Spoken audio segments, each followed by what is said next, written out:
اگر آپ کو میری یہ ویڈیو پسند آئے تو like, comment and share, subscribe کرنا مت بھولیے۔ بسم اللہ الرحمن الرحیم۔ السلام علیکم آڈینس، کیسے ہیں آپ لوگ؟ سلطنت عثمانیہ کی اگلی ایپیسوڈ کی طرف بڑھتے ہیں۔ سورۃ الحجرات میں ارشاد ربانی ہے، ایماندار تو وہی ہیں جو ایمان لے آئے اللہ اور اس کے رسول پر، پھر کبھی شک نہیں کیا اور جہاد کرتے رہے اپنے مالوں اور اپنی جانوں کے ساتھ اللہ کی راہ میں، یہی لوگ راست باز ہیں۔ سلطان اس کلمے کے تقاضوں کو بدل و جان قبول کرتا تھا اور جن عمرہ نواحی پر یہ کلمہ دال تھا اس کی پوری اتباع کرتا تھا۔ پھر ارشاد باری تعالیٰ ہے سورۃ اللقمان کی آیت میں، اور جو شخص اپنے آپ کو اللہ کے سپرد کر دیتا ہے اور حال کہ وہ محسن ہو تو بے شک اس نے مضبوطی سے پکڑ لیا مضبوط حلقہ کو، اور اللہ کی طرف سے ہی تمام کاموں کا انجام ہے۔ اور ارشاد باری تعالیٰ ہے سورۃ النساء میں، اے محمد صلی اللہ علیہ وآلہ وسلم، تیرے رب کی قسم یہ لوگ مومن نہیں ہو سکتے یہاں تک کہ حاکم بنائے آپ کو ہر اس جھگڑے پر جو پھوٹ پڑا ان کے درمیان، پھر نہ پائے اپنے نفسوں میں تنگی اس سے جو فیصلہ آپ نے کیا، اور تسلیم کر لے دل و جان سے۔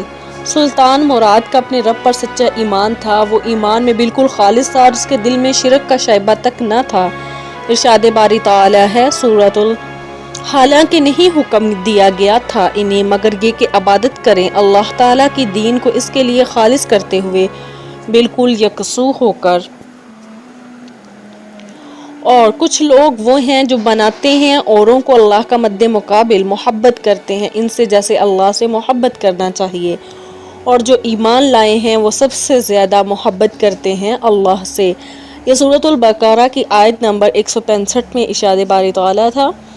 اس کے بعد سورۃ المائدہ کی آیت نمبر 54 میں ارشاد باری تعالیٰ ہے، جس کا ترجمہ کچھ یوں ہے، اے ایمان والو، جو پھر گیا تم میں سے اپنے دین سے تو اس کی بد نصیبی سو عنقریب لے آئے گا۔ اللہ تعالیٰ ایک ایسی قوم محبت کرتا ہے اللہ تعالیٰ ان سے، اور وہ محبت کرتے ہیں اس سے جو نرم ہوں گے، ایمانداروں کے لیے بہت سخت ہوں گے، کافروں پر جہاد کریں گے اللہ کی راہ میں اور نہ ڈریں گے کسی ملامت کرنے والے کی ملامت سے۔ حدیث صحیح میں ہے، تین چیزیں جس شخص میں ہوں وہ ان کی بدولت ایمان کی چاشنی کو پالے گا۔ پہلی یہ چیز کہ اس کے نزدیک اللہ اور اس کا رسول باقی ہر چیز سے اسے زیادہ محبوب ہو، دوسری یہ کہ وہ کسی شخص سے صرف اللہ کے لیے محبت رکھے، اور تیسری یہ کہ حالت کفر میں اسے واپس جانا ایسے ہی ناپسند ہو جیسے آگ میں اس کا پھینکا جانا اسے ناپسند ہے، اس کے بعد کہ اللہ تعالیٰ نے اسے کفر کی حالت سے نکال لیا ہے۔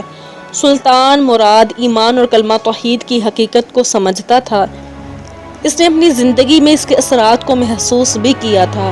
ایمان باللہ کی بدولت اس کے اندر کمال، خودداری اور عزت و وقار پایا جاتا تھا۔ اس بات کا یقین کامل تھا کہ نفع و نقصان کا مالک صرف اللہ تعالیٰ کی کریم ذات ہے، وہی زندگی دیتا ہے اور وہی موت کی نیند سلاتا ہے۔ حکومت، اقتدار اور سیاست اسی کے ہاتھ میں ہے، اس وجہ سے اس کے دل میں کسی چیز کا خوف نہیں تھا، وہ صرف اپنے رب سے ڈرتا تھا اور اس کا سر مخلوق میں کسی کے سامنے نہیں جھکتا تھا، نہ وہ کسی غیر سے دستے سوال دراز کرتا، نہ کسی کی بڑائی اور عظمت کو تسلیم کرتا تھا، کیونکہ اسے یقین تھا کہ قدرت و عظمت کی مالک صرف ذات باری تعالیٰ ہے۔ وہ جس میدان کا راز میں اترتا بلند و بالا پہاڑ کی مانند ثابت قدم رہتا۔ اسے اس بات کا کامل یقین تھا کہ اس کی جان و مال کا مالک صرف اور صرف اللہ سبحانہ تعالیٰ ہے، اس لیے اسے اس بات کی کچھ پرواہ نہیں تھی کہ وہ ہر مہنگی اور سستی چیز اللہ کی رضا کے لیے قربان کر رہا ہے۔ سلطان مراد نے حقیقی ایمان کی زندگی بسر کی، اسی لیے وہ میدان جہاد میں کود پڑا اور اپنا سب کچھ دعوت اسلام کی خاطر قربان کر دیا۔ سلطان مراد نے 30 سال تک اس حکمت اور مہارت کے ساتھ عثمانی سلطنت کی فرما روائی کی، کوئی ہم عصر ان کی برابری نہ کر سکا۔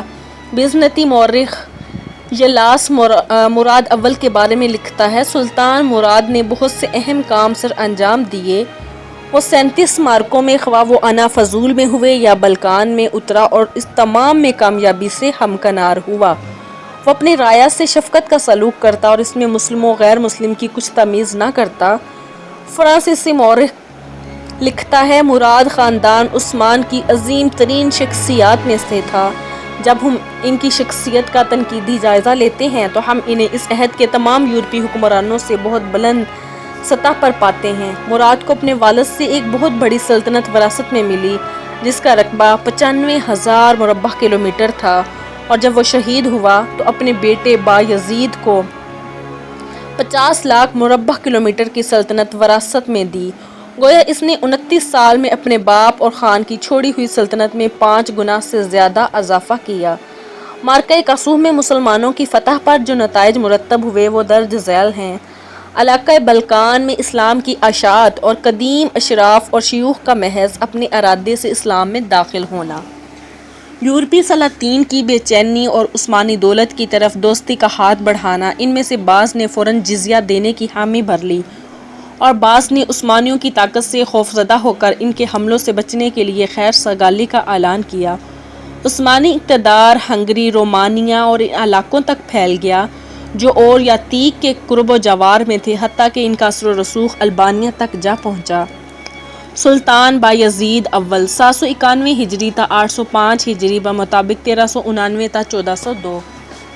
سلطان مراد کی شہادت کے بعد اس کا بیٹا بایزید تخت نشین ہوا۔ وہ بڑا بہادر، حوصلہ مند، فیاض اور اسلامی فتوحات کے بارے بڑا جذباتی تھا۔ اسی وجہ سے اس نے فوجی امور کی طرف خصوصی توجہ مبذول کی اور انا فضول میں قائم نصرانی امارات کو نشانہ بنایا، حتیٰ کہ 1 سال کے قلیل عرصہ میں یہ تمام امارات سلطنت عثمانیہ کا حصہ بن گئی۔ بایزید نے بلقانی اور اناضولی محاذوں پر اس برق رفتاری سے حملے کیے کہ اسے الصاعقہ کا لقب دیا گیا۔ سربیا کے ساتھ بایزید نے دوستانہ تعلقات قائم کر کے پالیسی اختیار کی، حالانکہ سرب ہی عثمانیوں کے خلاف بلقانی اتحاد کے قیام کا سبب تھا۔ اس سے بایزید کی غرض یہ تھی کہ وہ دولت سربیا سے اپنے اور ہنگری کے درمیان ایک دیوار کا کام لیں۔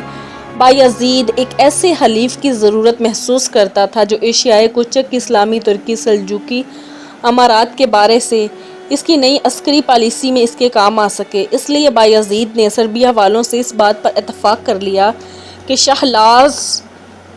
شالازار جو معرکہ کسوف میں قتل ہو گیا تھا، دونوں بیٹے سربوں پر اس کے علاقے کے رسم و رواج، قوانین، روایات اور عادات کے مطابق حکومت کریں، سلطنت عثمانیہ سے دوستی کے تعلقات رکھیں، جزیہ دیں اور سپاہیوں کی ایک مقررہ تعداد مہیا کریں جو جنگوں میں ایک الگ یونٹ کی صورت میں سلطان کی فوج میں شامل ہوں۔ سلطان نے شالازار کی بیٹی سے شادی کر کے اس معاہدہ کو مضبوط کرنے کی کوشش کی۔ عثمانی فرمانروائی کے سامنے بلغاریہ کا سر تسلیم خم کرنا، سربوں کے ساتھ افہام و تفہیم کے بعد 797 ہجری 1393 عیسوی کو بایزید بڑی برق رفتاری کے ساتھ بلغاریہ کی طرف بڑھا اور اس پر قبضہ کر لیا۔ یہاں کی پوری آبادی نے اپنی گردنیں خم کر دی اور اس کے ساتھ ہی اس کی سیاسی آزادی ہمیشہ کے لیے ختم ہو گئی۔ بلغاریہ کا سقوط کیا عمل میں آیا کہ پورے یورپ میں کہرام مچ گیا۔ تمام یورپی طاقتیں شاہ مراد کے رعب و دبدبہ سے تھر تھر کانپنے لگی۔ صلیبی مسیحی فوجوں نے بادل نخواستہ ایکا کر لیا اور بلقان سے عثمانیوں کا نام و نشان مٹانے کی سبیل کرنے لگے۔ دولت عثمانیہ کے خلاف صلیبی گٹھ جوڑ، شاہ ہنگری اور پوپ نہم بونیفاس دولت عثمانیہ کے خلاف صلیبی مسیحی یورپی اتحاد کی تبلیغ کے لیے اٹھ کھڑے ہوئے۔ یہ اتحاد ان میں سب سے بڑا اتحاد تھا جس کا 14ویں صدی عیسوی میں دولت عثمانیہ کو سامنا کرنا پڑا، کیونکہ اس اتحاد میں پہلے کی نسبت زیادہ سلطنتیں شامل تھیں اور ان تمام نے اسلحہ، فوجی ساز و سامان، مال و دولت اور فوجوں کی فراہمی میں ایک دوسرے سے بڑھ چڑھ کر حصہ لیا تھا۔ اس صلیبی حملہ میں تقریباً 120,000 جنگجوؤں نے حصہ لیا جو مختلف قومیتوں سے تعلق رکھتے تھے، مثلاً جرمنی، فرانس، انگلستان، اسکاٹ لینڈ، سوئٹزرلینڈ، جنوبی زیریں علاقے اور اٹلی کی بعض امارات۔ 800 ہجری 1396 عیسوی میں صلیبی فوجیں ہنگری کی طرف بڑھی، لیکن سپہ سالاروں اور سرداروں کے درمیان جنگ سے پہلے اختلافات پیدا ہو گئے۔ سچسموند اس بات کو ترجیح دیتا تھا کہ صلیبی لشکر انتظار کرے اور جب عثمانی لشکر حملہ کرے تو وہ تب جنگ شروع کرے، لیکن باقی سپہ سالار اس انتظار کے حق میں نہیں تھے۔ انہوں نے بغیر کسی انتظار کے اپنی فوجوں کو حملے کا حکم دیا۔ وہ دریائے دانوب کے ساتھ ساتھ نشیب میں اترتے گئے، حتیٰ کہ بلقان کے شمال میں نیکوپولس تک پہنچ گئے۔ یہاں پہنچ کر انہوں نے شہر کا محاصرہ کر لیا اور شروع میں انہیں عثمانی فوجوں کے مقابلے میں کامیابی ہوئی، لیکن بایزید اچانک نمودار ہوا۔ اس کے ساتھ تقریباً 1,00,000 سپاہی تھے۔ یہ تعداد یورپی صلیبی اتحادی فوجوں کے مقابلے میں بہت تھوڑی تھی، لیکن عسکری نظام اور اسلحہ کے لحاظ سے وہ یورپیوں پر فوقیت رکھتے تھے۔ سو اکثر نصرانی شکست خوردہ باغ کھڑے ہو گئے اور کئی قتل ہوئے اور ان کے بہت سے قائد گرفتار ہوئے۔ اس جنگ میں بے انداز مال غنیمت عثمانیوں کے ہاتھ لگا۔ وہ دشمن کے ذخیروں کے مالک ہوئے۔ فوز و کامرانی کی نشہ میں سلطان بایزید کہہ اٹھا، میں اٹلی کو فتح کروں گا اور اپنے گھوڑے کو روم میں پطرس رسول مسیح علیہ السلام کے حواریوں کو مسیحی رسول کہتے ہیں کی قربان گاہ میں جو کہ دانے کھلاؤں گا۔ فرانس کے بڑے بڑے رئیس جن کی تعداد بہت زیادہ تھی گرفتار ہوئے، جن میں کاؤنٹ ڈی نیفر کا نام سرفہرست تھا۔ سلطان بایزید نے ان قیدیوں کو فدیہ لے کر رہا کرنے کی تجویز منظور کر لی۔ تمام قیدی رہا ہو گئے۔ کاؤنٹ ڈی نیفر کو بھی رہائی مل گئی، جس نے قسم کھائی کہ وہ جنگ کے لیے دوبارہ نہیں آئے گا۔ بایزید نے کہا، میں تمہیں اجازت دیتا ہوں کہ اگر تم دوبارہ میرے خلاف میدان جنگ میں اترنا چاہو تو اتر سکتے ہو، کیونکہ مجھے اس سے زیادہ کوئی چیز عزیز نہیں کہ یورپ کے تمام مسیحوں سے لڑوں اور ان پر فتح حاصل کروں۔ رہا شاہ ہنگری، جس کا غرور اس حد تک بڑھا ہوا تھا اور وہ اپنی فوجی قوت کے بارے اس قدر پر اعتماد تھا کہ اس نے کہا تھا کہ اگر آسمان اوپر سے گر پڑے تو ہم اسے اپنے نیزوں پر اٹھا لیں گے، وہ بھی فرار ہوا۔ اس کے ساتھ روڈس کے گھوڑ سوار دستہ کا رئیس بھی تھا۔ جب یہ دونوں بگوڑے بحر اسود کے کنارے پہنچے تو نصرانی بحری بھیڑے کے لنگر انداز دیکھا، کود کر ایک کشتی میں سوار ہوئے اور سر پر پاؤں رکھ کر یوں بھاگے کہ کسی چیز کا ہوش نہ رہا۔ نیکوپولس کے معرکہ کے بعد یورپی معاشرے کی نظروں میں ہنگری کی قدر و منزلت بہت گر گئی اور ان کی ہیبت اور ستوت کا محل زمین بوس ہو گیا۔ اس عظیم کامیابی کا بایزید کے دل پر بہت اثر ہوا، بلکہ یورپی اسلامی دنیا خوشی کے شادیانے بجانے لگی۔ بایزید نے مشرق کے اسلامی فرمانرواؤں کی خدمت میں قاصد روانہ کیے اور نصرانیوں کے مقابلے میں کامیابی کی خوشخبری دی۔ بایزید کے قاصد جب تک مسلمان ملوک کے درباروں میں پہنچے تو مسیحی قیدی ان کے ساتھ تھے۔ یہ قیدی ان بادشاہوں کو تحفہ میں دیے گئے، نیز یہ اس بات کی حسی دلیل تھے کہ بایزید کو یورپ کے مقابلے میں بہت بڑی کامیابی حاصل ہوئی ہے۔ بایزید نے سلطان روم کا لقب اختیار کیا، جو اس بات کی دلیل تھی کہ دولت سلاجقہ کی وراثت کا وہ امین ٹھہرا ہے اور جزیرہ نمائے اناضول پر اسے اقتدار حاصل ہو گیا ہے۔ بایزید نے قاہرہ میں مقیم عباسی خلیفہ کی خدمت میں بھی سفارت روانہ کی اور ان سے مطالبہ کیا کہ اس لقب کا اعتراف کیا جائے تاکہ جن علاقوں پر اس کی اور اس کے آباء و اجداد کی عملداری رہی ہے ان پر قانونی، شرعی اور سیاسی طور پر ان کا قبضہ تسلیم ہو جائے۔ سو عالم اسلام میں اس کے رعب و دبدبہ پر بہت اضافہ ہوا۔ عباسی خلیفہ کے حامی مملوکی سلطان برقوق نے اس درخواست کو منظور کر لیا، کیونکہ وہ جانتا تھا کہ بایزید اس کا واحد ایسا حلیف ہے جو تیمور لنگ کی فوجوں کے خلاف اس کی مدد کر سکتا ہے، جو دولت مملوکی اور دولت عثمانیہ کے خلاف بڑھتا چلا آ رہا ہے۔ ہزاروں مسلمانوں نے انا فضول کی طرف ہجرت کی۔ یہ لوگ دولت عثمانیہ کی خدمت کرنا چاہتے تھے۔ مہاجرین میں ہر قسم کے لوگ تھے، کچھ واقعی صلیبیوں کے خلاف جہاد کے شائق تھے، کچھ ایسے تھے جو اس عظیم سلطنت کی اقتصادی اور علمی خدمت کرنا چاہتے تھے، جیسا کہ اس سے قبل وہ ایران، عراق اور ماوراء النہر کے ملکوں میں اقتصادی، علمی اور سیاسی میدانوں میں اپنی قابلیت کا لوہا منوا چکے تھے۔ اور اس کے ساتھ ساتھ بعض لوگ ایسے بھی تھے جو ایشیا وسطی پر تیمور لنگ کے حملوں سے خائف کسی محفوظ پناہ گاہ کی تلاش میں تھے۔ قسطنطینیہ کا محاصرہ۔ نیکوپولس کی جنگ سے پہلے بیزنطی شہنشاہیت پر بایزید دباؤ کے سخت کرنے اور قسطنطینیہ میں مسلمانوں کے امور کا فیصلہ کرنے کے لیے قاضی کے تقرر پر حکومت کو مجبور کرنے میں کامیاب رہا۔ پھر کچھ ہی عرصہ بعد اس نے بیزنطی دارالحکومت کا محاصرہ کر لیا۔ شہنشاہ نے اسلامی محکمہ قضاء کی تشکیل، مساجد کی تعمیر اور اسلامی برادری کے لیے شہر کے اندر 700 گھروں کی تخصیص کو منظور کر لیا۔ اس کے علاوہ بایزید کی خاطر ایک کثیر آبادی والے محلے کے نصف حصے کو چھوڑ دیا، جس میں عثمانی فوج حفاظتی دستہ ٹھہرا جو 6000 سپاہیوں پر مشتمل تھا۔ دولت بزنطیہ پر مقرر جزیہ بڑھا دیا گیا۔ انگور اور شہر سے باہر واقع سبزیوں کے کھیتوں پر عثمانی خزانہ نے پیداواری ٹیکس لاگو کر دیا۔ اس کے علاوہ یہ اجازت بھی لی گئی کہ بیزنطی دارالحکومت میں مسلمان اذان پڑھ سکیں گے۔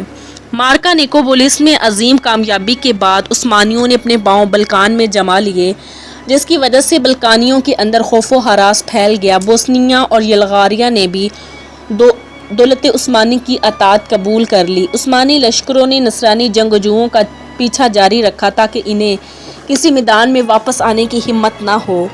سلطان بایزید نے جزیرہ نمائے معرہ کے حکام کو سزا دی جو صلیبی اتحاد کے لیے عسکری مدد لے کر آئے تھے، اور بیزنطی شہنشاہ کو سزا دینے کے لیے بایزید نے مطالبہ کیا کہ وہ قسطنطینیہ اس کے حوالے کر دے۔ سلطان کے مقابلے میں شاہ مانویل نے یورپ سے امداد کی اپیل کی، لیکن بے سود۔ حقیقت یہ ہے کہ قسطنطینیہ پر قبضہ بایزید اول کے جہادی پروگرام میں بہت بڑی اہمیت رکھتا تھا، اس لیے وہ ایک لشکر جرار لے کر بڑھا اور بیزنطی دارالحکومت کا سخت محاصرہ کر لیا۔ اس پر ہر طرح سے سختی کی۔